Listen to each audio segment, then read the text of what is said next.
MBBS in Bangladesh. যারা যারা ভাবছিলেন যাবেন, হয়তো অ্যাডমিশনও নিয়ে ফেলেছেন। আমি তো বারবার বলেছিলাম সবাইকে, বাংলাদেশে যেও না। 2022-এর পর থেকেই আমি সবাইকে বলছি, বাংলাদেশ একেবারেই না। আজকাল তো আপনারা নিউজ দেখছেন না, কি হচ্ছে ওখানে।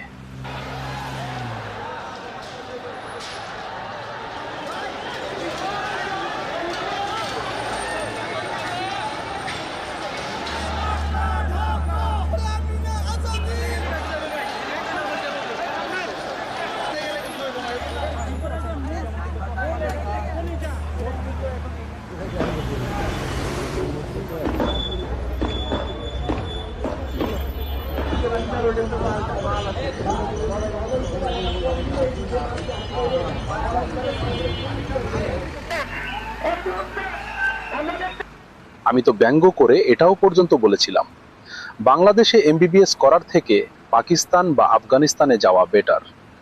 কারণ আপনার নিজের চোখে মনে হচ্ছে না লাইফের কোনো ভ্যালু আছে আপনার কাছে।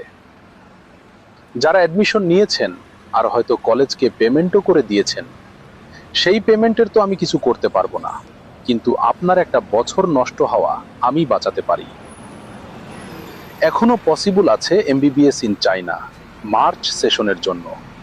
আর হ্যাঁ, এটা আমার গ্যারান্টি, বাংলাদেশে যতটা টোটাল খরচা হয় তার হাফেরও কম খরচায় চায়নাতে আপনার এমবিবিএস কমপ্লিট হয়ে যাবে। আর চায়নার কোয়ালিটি আর সেফটি ও তো ওয়ার্ল্ডস বেস্ট, এটা তো আপনারা জানেনই। ভাবুন আর ডিসাইড করুন।